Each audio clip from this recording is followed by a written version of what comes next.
नमस्कार, news room live में आपका स्वागत। मैं राहुल ओझा आपके साथ। बेतिया से बड़ी खबर है, जहां पर गैस सिलेंडर ब्लास्ट हुआ है, जिसमें 5 लोग घायल बताए जा रहे हैं। बताया जा रहा है कि घर का जो करकट है वो इस हादसे में उड़ गया और आग भी फैल गई। तो खाना बनाने के दौरान इस सिलेंडर ब्लास्ट की खबर सामने आई है। नरकटियागंज के वार्ड 9 में सहगल अंसारी के घर में खाना बनाने के दौरान इस सिलेंडर ब्लास्ट हो गया है, जिसमें 3 महिला सहित 5 लोग जख्मी हो गए। सिलेंडर ब्लास्ट के दौरान जोरदार धमाका हुआ और घर का करकट का छत उड़ गया। इसके बाद आग फैल गई। घर में झुलसी 3 महिला को किसी तरह से बाहर निकाला गया। बचाने के क्रम में 2 लोग भी झुलस गए। सभी का इलाज अनुमंडलीय अस्पताल में जारी है। फायर ब्रिगेड की टीम ने कड़ी मशक्कत के बाद आग पर काबू पाया है।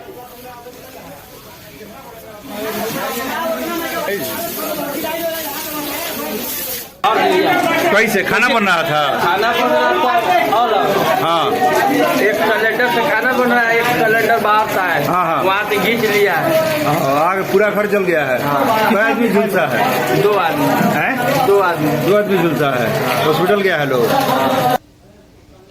और वैशाली से बड़ी खबर है, जहां पर ट्रिपल हत्याकांड की घटना को अंजाम दिया गया है। बताया जा रहा है कि मां और 2 बेटियों को मौत के घाट उतार दिया गया। वहीं बेहोशी की हालत में पति मिला है। पूरे मामले की तफ्तीश जो है वो की जा रही। तो ट्रिपल मर्डर से वैशाली में सनसनी है। मां और 2 बेटियों की हत्या सड़कंप है। बेहोशी की हालत में पति मिला है। पति लाल बाबू सिंह पर हत्या का आरोप लगा है। उस गांव की तस्वीर आपको दिखा रहे हैं। हत्या के बाद इस इलाके में सनसनी फैली हुई है।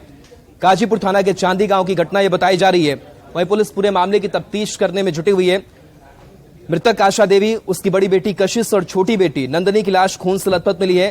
बेड पर ही तीनों की लाश पड़ी हुई मिली है, जबकि आरोपी पति लाल बाबू सिंह बेड के नीचे बेहोशी की हालत में पड़ा हुआ मिला है। पुलिस मामले की जांच कर रही है। पुलिस का कहना है कि पति के होश में आने के बाद से ही कुछ कहा जा सकता है। उससे पूछताछ की जाएगी। पुलिस की कस्टडी में उसका इलाज कराया जा रहा है।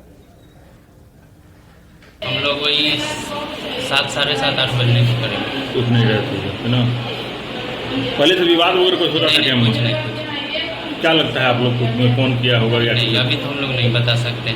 अभी होश में आएंगे उसके बाद ही पता चलेगा। उनके एक ही रूम है। उस रूम पर एक पलंग बिछा हुआ, चौकी बिछा हुआ है, जिस चौकी पर उनकी पत्नी, उनकी 2 बेटी की हत्या गर्दन काट कर की गई है।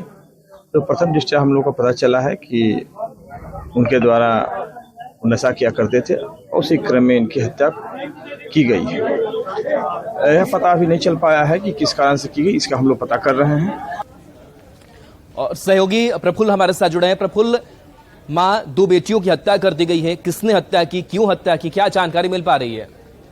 जी देखिए, ये काफी दर्दनाक घटना है और जो आरोप लगा है वो सीधा जो उस महिला के जो पति हैं लाल बाबू सिंह, जो अभी पुलिस अपेक्षा में जिसका इलाज चल रहा है, उस पर सीधा आरोप लगाया है। और स्थानीय लोगों से भी बात हुई है। पुलिस ने भी जब छानबीन की है तो गांव वाले भी और जो आस पड़ोस के लोग, उन्होंने स्पष्ट तौर पर बताया है कि वो नशा करने का आदी था और बराबर नशा करता था। कल भी गांव के लोगों ने ये बताया कि कल भी वो नशा करके घर पे आया था और काफी विवाद इसको लेकर जो हुआ था वो घर में हुआ था, जिसके बाद से इस घटना को अंजाम दिया गया। तो पुलिस ये मानकर चल रही है कि इस घटना को जो है वो लाल बाबू सिंह ने ही अंजाम दिया। अपनी 2 बेटी और पत्नी की हत्या करने के बाद वो बेहोश नशे में है और अभी भी उसे होश नहीं आया। वो नशे में ही उसका इलाज किया जा रहा है। तो पुलिस जो है, पुलिस ने वहां से घर से जो जिस धारदार हथियार का जो इस्तेमाल हत्या में किया गया था उसे भी वहीं से बरामद किया है। तो ये तमाम बातें जो है वो स्पष्ट तौर पे ये इस ओर इशारा कर रही है कि हत्या जो है वो लाल बाबू सिंह ने ही की है। और फिलहाल जब वो होश में आएगा उसके बाद पुलिस उससे पूछताछ करेगी तो और बातें जो है वो खुलकर सामने आएंगी। जी चलिए, शुक्रिया प्रफुल्ल जानकारी के लिए आपका। और देखिए, मुख्यमंत्री नीतीश कुमार भले ही बार लाख बार ये कह रहे हैं कि हमें कुछ भी बनना नहीं है। INDIA की बैठक मुंबई में होने वाली है, लेकिन इससे पहले अगर बात कर ले जेडीयू से राज्यसभा सांसद है वशिष्ठ नारायण सिंह की, तो उनका कहना है कि प्रधानमंत्री बनने के सभी गुण मुख्यमंत्री नीतीश कुमार में मौजूद है। तो ये बड़ा बार इस सवाल खड़ा हो रहा है कि जब मुख्यमंत्री नीतीश कुमार बार इस बात से इनकार कर रहे हैं कि उन्हें कुछ बनना नहीं है, लेकिन उनके पार्टी के जो नेता है, वरिष्ठ नेता है, वो लगातार इस बात की चर्चा कर रहे हैं। वशिष्ठ नारायण सिंह ने बड़ा दावा किया है कि नीतीश में PM बनने के सभी गुण मौजूद है। नीतीश को गठबंधन चलाने का अनुभव भी है। INDIA से वशिष्ठ नारायण सिंह की अपील है कि नीतीश कुमार की क्षमता पर गौर किया जाए। जेडीयू के मुख्य प्रवक्ता केसी त्यागी के बाद अब जेडीयू के राज्यसभा सांसद वशिष्ठ नारायण सिंह ने भी कहा कि नीतीश कुमार में प्रधानमंत्री बनने के तमाम गुण मौजूद हैं। उन्होंने कहा कि नीतीश कुमार को गठबंधन की सरकार को चलाने का अनुभव भी है, लिहाजा INDIA गठबंधन को इन सब बातों पर सोचना चाहिए, गौर करना चाहिए। वशिष्ठ नारायण सिंह से बात की न्यूज 18 संवाददाता आनंद अमृतराज ने। कि विपक्षी एकता को और देश के सामने जो चुनौती है, उस चुनौती में सबसे बड़ा व्यक्तित्व नीतीश कुमार का दिखाई पड़ रहा है, जिन्होंने इसकी बुनियाद डाली है और इस बात को आगे बढ़ाया। ठीक है सर, उन्होंने बुनियाद डाली, लेकिन सवाल ये है कि तो अब इंडिया गठबंधन को नीतीश कुमार का प्रयोग किस तरीके से, नीतीश कुमार को लेकर क्या कुछ करना चाहिए इंडिया गठबंधन को? नीतीश कुमार को बड़े आंदोलन का भी अनुभव है और उस आदमी ने इतने लंबे काल तक कोलिशन गवर्नमेंट भी चलाया है, इसलिए सुगमता से इंडिया काम करने लगे। इसके लिए नीतीश कुमार के व्यक्तित्व और नीतीश कुमार की क्षमता का प्रयोग लोगों को करना चाहिए और ये भविष्य पर कुछ सवाल है जिस पर आज टिप्पणी करना ठीक नहीं। एक भी कमेंट करना उचित नहीं, बिल्कुल आपने इशारों में तमाम बातें कह दी, लेकिन एक सीधा सा सवाल जो बार बार जानना चाहते हैं जनता, नीतीश कुमार पीएम मटेरियल हैं? देखिए, मैं बहुत पहले से मानता हूँ क्षमता के मामले में, समझदारी के मामले में, केंद्र में भी अनेक दायित्व नीतीश जी ने संभाला है, सफलतापूर्वक संभाला है। इसलिए अनुभव, क्षमता, विवेक, बुद्धि, किसी भी स्तर पर नीतीश कुमार एक सक्षम व्यक्तित्व देश का दिखाई पड़ता है। तो नीतीश कुमार में वो तमाम योग्यताएं हैं जो एक पीएम कैंडिडेट में होना चाहिए, खुलकर तो नहीं लेकिन इशारों में नीतीश कुमार के बेहद करीबी और राज्यसभा सांसद वशिष्ठ नारायण सिंह ने साफ साफ इशारा कर दिया इंडिया गठबंधन के लिए, वो भी तब जब इंडिया गठबंधन का बैठक 31 और 1 तारीख को होने वाला है। आनंद अमृतराज, न्यूज 18 नेटवर्क, पटना। शिक्षा विभाग की तरफ से एक नया फरमान जारी किया गया है। फरमान में है कि साल की 14 छुट्टियां रद्द की जाती है। एसीएस के पाठक की तरफ से ये फरमान या आदेश जो है वो जारी किया गया और उसकी जो चिट्ठी है वो भी अब सामने आ चुकी है। दुर्गा पूजा और छठ की छुट्टी रद्द कर दी गई है। ज्योतिया, तीज, जन्माष्टमी की भी छुट्टी रद्द कर दी गई है। साथ ही चित्रगुप्त पूजा और भैया दूज की भी छुट्टी रद्द कर दी गई है। वहीं के पाठक के इस आदेश पर अब शिक्षक भड़क गए हैं। हिंदू धर्म की भावनाओं से खिलवाड़ का आरोप ये लगा रहे हैं। हिंदुओं के पर्व की छुट्टी रद्द करने पर ये लोग नाराजगी जता रहे हैं। शिक्षक संघ ने आंदोलन करने की चेतावनी दी है। बिहार में शिक्षा व्यवस्था ठप करने की चेतावनी शिक्षक संघ ने दी है। शिक्षक संघ आपात बैठक बुलाकर आंदोलन की रणनीति बनाएंगे। इन पर्वों में महिलाओं को छुट्टी नहीं मिलेगी। इस साल 14 छुट्टी रद्द करने का फरमान शिक्षा विभाग की तरफ से जारी हुआ है। सामान्य प्रशासन के आदेश की भी अवहेलना हुई है। शिक्षक संघ ने पूछा है कि सरकार बड़ी है या फिर के पाठक बड़े हैं।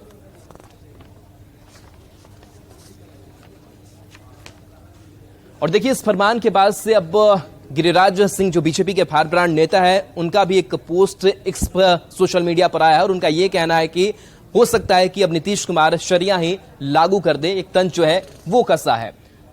तो ये एक पोस्ट हम आपको दिखा रहे हैं गिरिराज सिंह का। सोशल मीडिया प्लेटफॉर्म एक्स पर पोस्ट करते हुए गिरिराज सिंह ने लिखा है कि शिक्षा विभाग, बिहार सरकार द्वारा दुर्गा पूजा, दिवाली और छठ पूजा की छुट्टियां रद्द कर दी गई हैं। कल संभव है कि बिहार में शरिया लागू कर दी जाए और हिंदू त्योहार मनाने पर ही रोक लग जाए।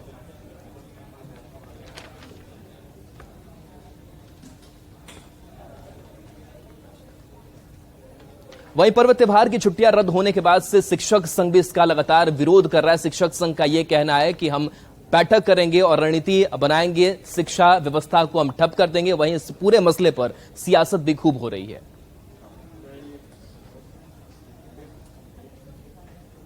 शिक्षा विभाग के अपर मुख्य सचिव श्रीमान के पाठक जी लगातार तुगलकी फरमान जारी कर शिक्षकों को प्रताड़ित करने का काम कर रहे हैं, जिससे शिक्षकों का आक्रोश भड़क चुका है। आज क्या हो रहा है? घोषित अवकाश को श्रीमान के पाठक जी ने रद्द कर दिया। बिहार देश में पहला ऐसा राज्य है जहां पे शिक्षक की बहाली में महिलाओं को 50% का आरक्षण दिया गया है, जिसका पूरा देश स्वागत करता है। आज तीज जितिया जैसे महापर्व जो महिलाएं निर्जला रहकर करती हैं, उस दिन भी छुट्टी को आपने कैंसिल कर दिया। महापर्व छठ की छुट्टी को रद्द कर दिया, दुर्गा पूजा की छुट्टी को रद्द कर दिया। यह तुगलकी फरमान तुरंत वापस लिया जाए। मैं माननीय मुख्यमंत्री नीतीश कुमार जी और उप मुख्यमंत्री तेजस्वी यादव जी से कहते हैं, अब उन ऐसे फरमान और कानून जारी कर करके शैक्षणिक वातावरण बेहतर हो, आगे बढ़े, पढ़ाई हो, ये मैं भी चाहता हूं, स्वागत करता हूं। लेकिन सिर्फ शिक्षकों के छुट्टी को रद्द करने की मानसिकता कहीं न कहीं शिक्षकों को अपमानित, डिमोरलाइज, हतोत्साहित करने का वातावरण है। सभी सरकारी कर्मी के साथ क्यों नहीं छुट्टी रद्द हो? आप क्या संदेश देना चाहते हैं? हिंदुओं के महान आस्था का पर्व छठ, दीपावली और दुर्गा पूजा में छुट्टी में भारी कटौती की गई है। इससे बिहार के तमाम हिंदू धर्म में आस्था रखने वाले शिक्षकों के अंदर आक्रोश व्याप्त है। हमारी धार्मिक भावनाओं को आहत करने का कार्य किया गया है। बिहार सरकार के मुखिया नीतीश कुमार तो 50% महिला आरक्षण के पैरोकार रहे हैं और सबसे अजब बात है कि इस छुट्टी कटौती में महिलाओं का मुख्य पर्व रक्षाबंधन, तीज और जितिया में छुट्टी ही नहीं दी गई है। यह महिला शिक्षिकाओं के साथ भी घोर अन्याय है। साथ ही साथ यह शिक्षा अधिकार कानून और नया शिक्षा नीति का भी उल्लंघन है। और शिक्षा विभाग के इस फरमान के बाद से किशनगंज की अगर बात करें तो जिला शिक्षा पदाधिकारी के कार्यालय पर शिक्षक संघ के लोग पहुंच गए। कई शिक्षकों की मौजूदगी थी और वहां पर इस फरमान का विरोध किया जा रहा है और कहा जा रहा है कि रक्षाबंधन जैसे त्योहार और उसकी जो छुट्टी है वो रद्द कर दी जाती है। ऐसे में सरकार पर सवालिया निशान इन लोगों ने खड़ा किया है। बहाल चलेगी, रक्षाबंधन के अवकाश को बहाल करो, पूरी करो, हमारी मांगे पूरी करो।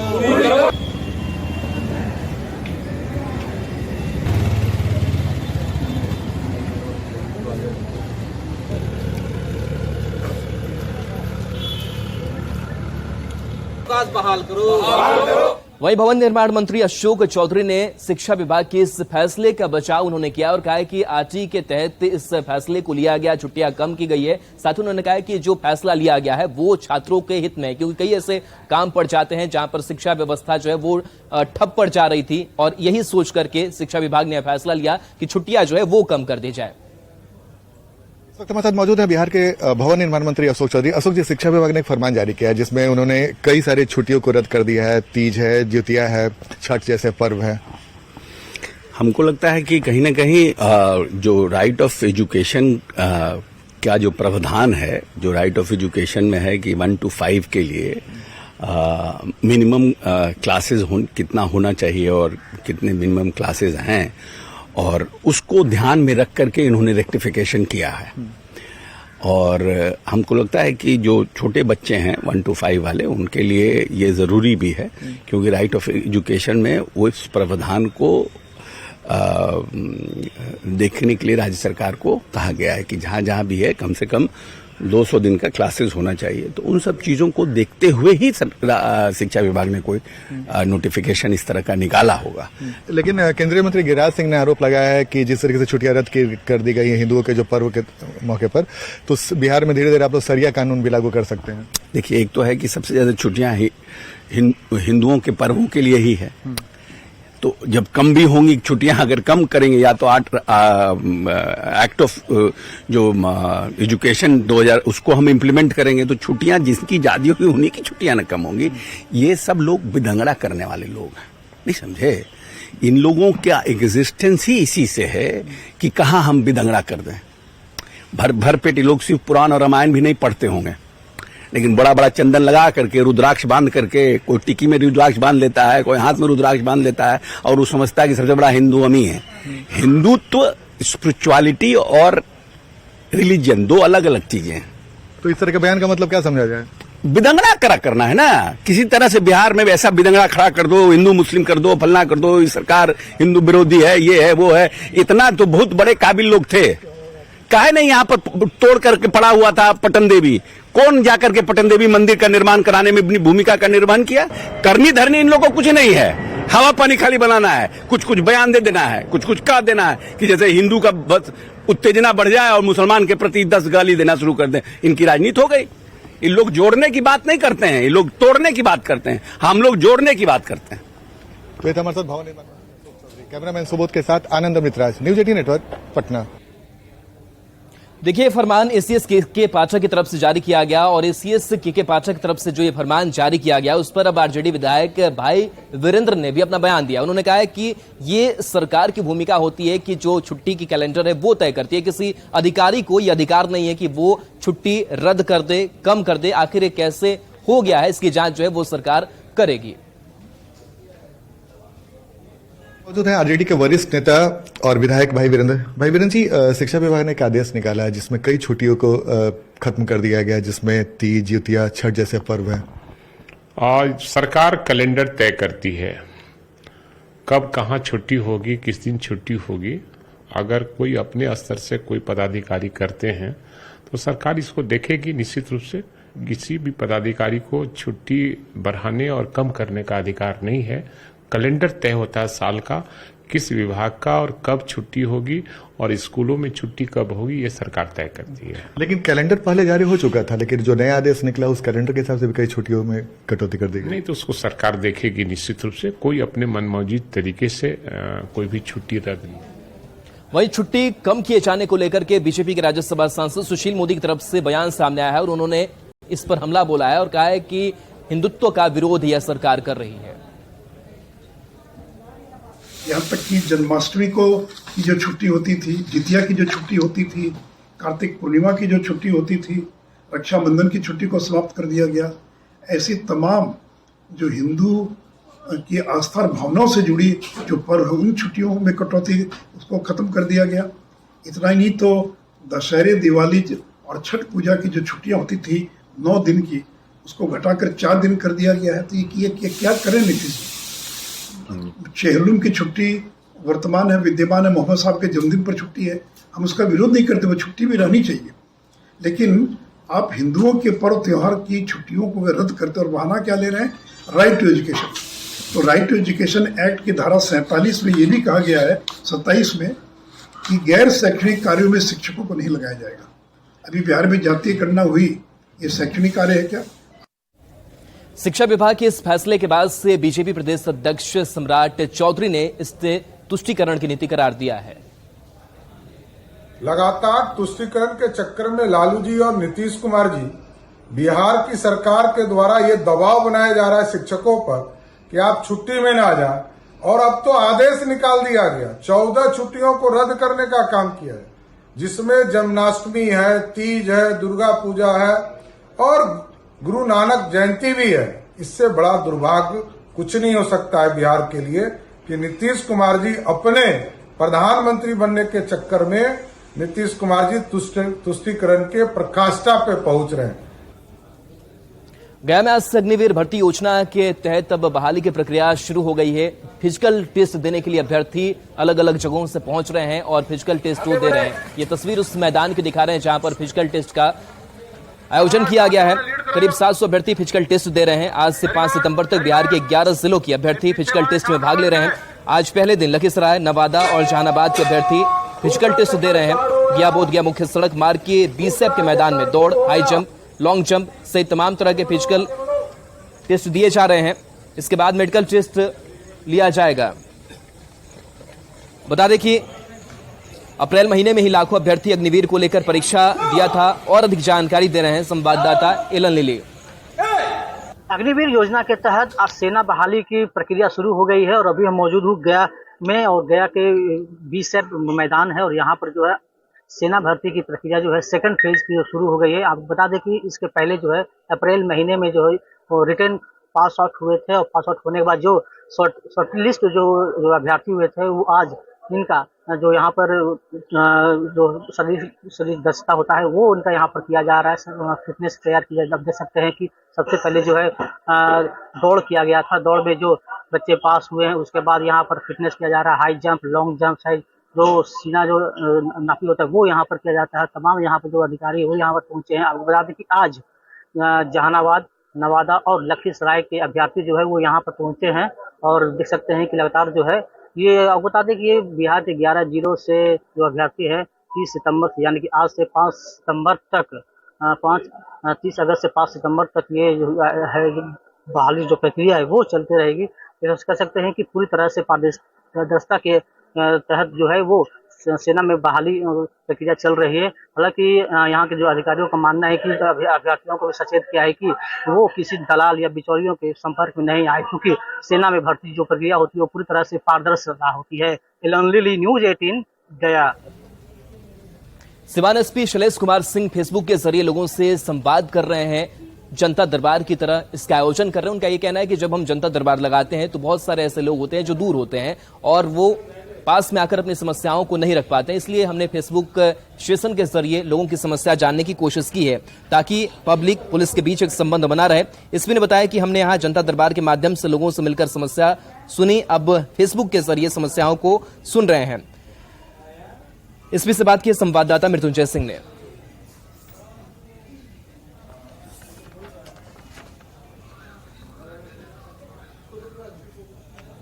नेपाल में बारिश कम होने के बाद से अब गंडक नदी में जलस्तर में कमी देखने को मिल रही है। हालांकि अभी बताया जा रहा है कि जो गंडक है वो खतरे के निशान से ऊपर बह रही है, लेकिन लोगों ने राहत की सांस जरूर ली है क्योंकि नेपाल में बारिश थमी है। वाल्मीकि नगर बराज से डिस्चार्ज का लेवल भी घटा है।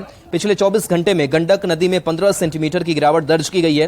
हालांकि अभी भी नदी का जलस्तर खतरे के निशान से 15 सेंटीमीटर ऊपर है, लेकिन इससे बाढ़ का कोई खतरा नहीं है। कटाव की संभावना को लेकर जल संसाधन विभाग अलर्ट हो गया है। पतरा घाट से गंडक नदी का जायजा लिया है संवाददाता गोविंद कुमार ने।